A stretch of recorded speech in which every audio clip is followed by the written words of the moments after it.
Agribusiness. Today we discuss strawberry farming in Uasin Gishu County. What are the opportunities and challenges of growing this high-value crop? Some say it has great potential because it can grow in almost every part of the country provided there is constant water supply and stable temperature.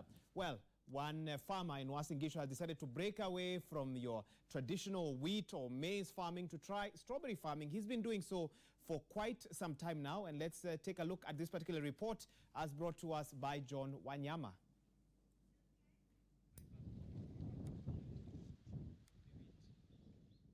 "27-year-old Isaac Chumba is a farmer in Plateau, Ainabkoi sub-county in Uasin Gishu County. He is one of the few brave farmers who has decided to try out strawberry farming. The fruit is unfamiliar to many in the North Rift region and its potential is untapped. He says he was introduced to the fruit in 2006 while he was informed to at Atanasi Kandi High School by a neighbor who had visited Florida in the United States where they are farmed. He then developed an interest to know more about this red fruit. Chumba says he first began by planting 2 splits of strawberry outside their house. Months passed and the 2 grew into a thicket. Nilikuwa na 2 splits. That is in 2004. Na nikaona kwamba hii matunda ikianza kuzaa, matunda yake ni tamu sana.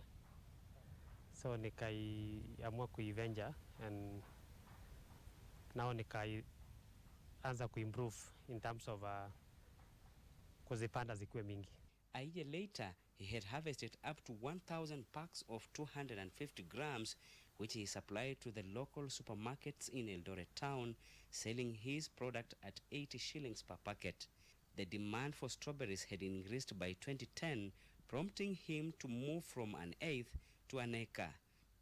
February 2018 marks 10 years since he embarked on growing strawberries, and Chumba says he's not turning back. He says he earns 300,000 per month and 4 million Kenyan shillings annually. Vile unaona saizi matunda, tukianza kuiharvest, tunaiharvest mara 2 kwa wiki. Kwa eka moja naweza kuambia kwamba unaweza pata close to 4 million in a year kwa kuiguza strawberries. Chumba says to ensure the yield, he ensures the soil is moist and sprays every 2 weeks to keep pests at a bay while maintaining the yield. The cost of production per acre in terms of labor, farm input and transportation from planting to ripening is approximately 30,000 Kenyan shillings. His farm cycle starts in April with land preparation, plowing, then planting, which is done by spacing the crop in sections of 45 by 60 centimeters. He uses organic manure, which is locally produced. The produce takes 3 to 4 months to mature, which means that by October, picking can start and it will go on until March. For Isaac Chumba, these strawberries are red gold for him, which earns him over 200,000 per month and 4 million in a year, compared to a maize farmer who always wait for the whole year to gain a profit of 2,000 shillings in a year. However, though profitable, the venture needs proper management and care. First, the crop requires a lot of water, but via drip irrigation and not the flooding technique. Weed control has to be done after every 2 weeks and also a month after planting. One needs to spray foliar feed for vegetative purpose. Like strawberry, as I've told you, it needs constant water supply because of the seeds are shallow rooted. And weeding is actually after every 2 weeks, because in the land of strawberry, farm of strawberries, there should be weed at least twice in a month. He faces numerous challenges ranging from caterpillars and snails that invade the strawberry since they thrive in moist soils. Spiders and birds also feeds on the fruit. This insect that affect maize, we find again that the same insect affected strawberries for the first time in 10 years. The main challenge that affects strawberries, as I've told you, is high rainfall. When there is high rainfall, there is low production. Apart from birds, there is slugs that During high rainfall again, they feed on strawberries. The father of one says that growing strawberries is a profitable venture despite the challenges. He advises other willing farmers to try the venture since it's less costly than the traditional maize. And that tells us that really, as a county, we can produce more than what we are doing at the moment. We can still do maize for food security, but we can still do 2 or 3 acres for commercial activity. And you know, these are incomes that people are able to earn within 3 months, 4 months, and in a cycle they can earn 3 times in a year. I think this is what is going to boost our economy as a county. He and other farming experts regrets the fact that maize farmers, who are the majority in the county, have to incur a lot of expenses to grow the crop and experience unnecessary delays before realizing negligible profits. The conditions in Uasin Gishu favors different types of crops, which attracts good money internationally. And we should identify those ones and help the farmers to reduce the traditional types of farming and go to the new crops that is able to grow in small quantities and be able to fetch good profits. His long-term plan is to add value to the crop by making jam and yogurt and expanding his market beyond Western region to other markets, both locally and internationally. We as a county are actually banking on our young people to drive the horticulture agenda and the use of our airport. We are no longer banking on the big-time farmers you used to know, the big names. They cannot cope with the issue of technology. John Wanyama reporting for Citizen TV, Eldoret, Uasin Gishu County. Thank you so much, John Wanyama, for that report. Very interesting report there from Uasin Gishu County. Strawberry farming, something not many of us possibly sit down to think about, but it seems to be bringing quite some good profit for that young man there. Let me bring in my guest in studio to get their reaction to this. Do they believe some of those numbers? Because I don't know if John Wanyama went to the bank account of that young man who's 27 years old to check if he actually banks 300,000 Kenya shillings per month. Harun Wachira, social entrepreneur and founder, Akili Group. Welcome to the program. Yeah. And we have Jeremiah Thuku, who's an agronomist, Osho Chemicals. Welcome to the program as well. Harun, let me start with you. Your reaction to that report, and of course, the discussion we were having as it was going on. Is it possible to make 300,000 Kenya shillings per month, 4 million shillings per year on strawberry farming in this country? I think it's possible. I can give an example of farmers who we are working with who switch from maize to spinach and get in a cycle of 6 months about 150,000 shillings instead of 25,000 shillings from maize.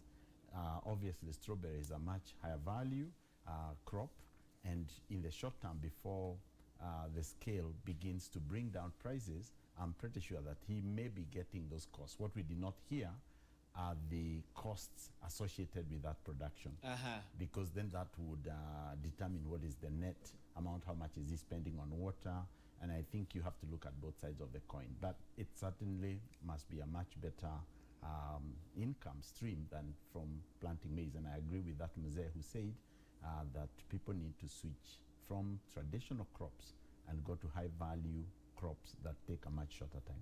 So you would not tell him to go back to maize, that he's making a mistake. You think he's on the right track? He's definitely on the right track. In fact, if you can allow me at this particular moment to just state the first major, what you can call foundation for success in any venture are 4 pillars, and he seems to have gotten them. The first one is the inputs that you need. He has figured out that he needs whatever material he needs to be able to get the crop doing well. There is a process that you must follow precisely instead of doing things just anyhow. There is the value, and that's what he is getting in terms of a better price, and there is market. Now, if you do not have the ability to assure those 4 components in any work you're doing, whether it's farming or running a business or keeping a family or doing whatever it is you need to do, you can be sure your venture is not going to be successful. If you figure out those 4 pillars, then you definitely have success coming your way. Those 4 pillars are the secret to success. Let me bring in Jeremiah Thuku into this discussion as well. Jeremiah, let me get your reaction to that report and your thoughts on what he can do to increase production from the little that you saw in that report. Thank you very much. I can't agree more with Mr. Wachira here, because our farmer here has demonstrated the best way to capture the market. Remember, the traditional, the conservative farmers have always done the old crop, the potatoes, the maize, all those things. But with the strawberries, he does not have the challenge of market. We, as agronomists from Osho Chemicals and other companies, we ensure that such farmers are facilitated, are advised, they are given what we call strategic land investment. We advise them on how to do such ventures, agribusiness ventures, and we guide them every day. That is what we do day to day. We visit the farms and so what to do, and let's make this practical. Not we normally, what would you advise a young man like this one, just from the little that you've seen and from what you've heard about strawberry farming? I would advise him to do more of having more consultation with the consultant, because there are challenges that I've realized. I've seen the creeps. There are some challenges of diseases and pests, and in future, something like nematodes, for instance, if we keep on now with the perception that now the strawberry is very, has a profit, he does more of strawberries. Next crop to be strawberry, he may have a challenge of nematode. So my advice would be he ensure that he do what we call crop rotation and do some what we call fertigations, using fertilizers and using some increasing of production procedures. Okay, may I add 2 points I noticed. I noticed that he has got a lot of gaps that are not planted. I think that's from maybe lost plants. And I think making sure that his utilization of the ground is optimized is something that I'm definitely sure he can improve on. And then I've seen other people planting strawberries people who use liners that are underneath the plant to prevent the fruit from touching the soil. That, I think, can definitely increase his quality of the produce. And finally, I also noticed that a lot of the harvest that he has, a significant portion of it has got some whitish color around it. You could see that from yes, the screen? I could see it from the screen, but I'm not quite sure what is the solution, but it is definitely a product quality problem that he needs to address. Okay, yes. Let's talk a little bit about water with a drought looming, if not already here. What sort of considerations should a farmer like that have to make? And we could even broaden the discussion and say farmers in 2018 in Kenya with limited access to water, what sort of plants should they be looking at planting, and what sort of irrigation methods can they harness to sort of be able to come up with the same output despite limited water access? Harun, let me start with you before I go to Isaac. Jeremiah. Jeremiah will give a lot more technical detail on this, but 2 things. One, drip-based irrigation is the number 1 solution. You only water the plants that need to be watered at the point. And drip irrigation pipes are very, very cheap. I have some pipes I'm working with our farmers that cost about 7,000 shillings per 1 entire kilometer length. So you don't talk about a big expense, and which do not require pressure to pressurize the water unless you want to spray. The second one is spray methods for doing things like inside a greenhouse or in a place where you literally can work with very, very tiny water droplets, but in a controlled environment. Both options are the way forward, because what the plant needs is just enough water to grow, but you don't have to flood the entire farm. You don't have to flood the entire farm. Jeremiah, come in. Precisely. I want to urge all farmers and all those who are watching that invest in drip irrigation. Drip irrigation is the way to go, because gone are the days when you have to wait for the rain. Gone are the days when you have to to think that you come with a pipe or with your whatever and you start doing the manual irrigation. Drip, as Mr. Wachira has put it, is precisely to the point when the plant needs the water. Remember, you're going to save your water when you are using drip irrigation compared to the person who was not using the system. And then investment is one time. When you install your drip irrigation to your farm, outdoor or a greenhouse, then it therefore follows that you're not going to do that again. On mulching, what Mr. Wachira was talking about is a very good point.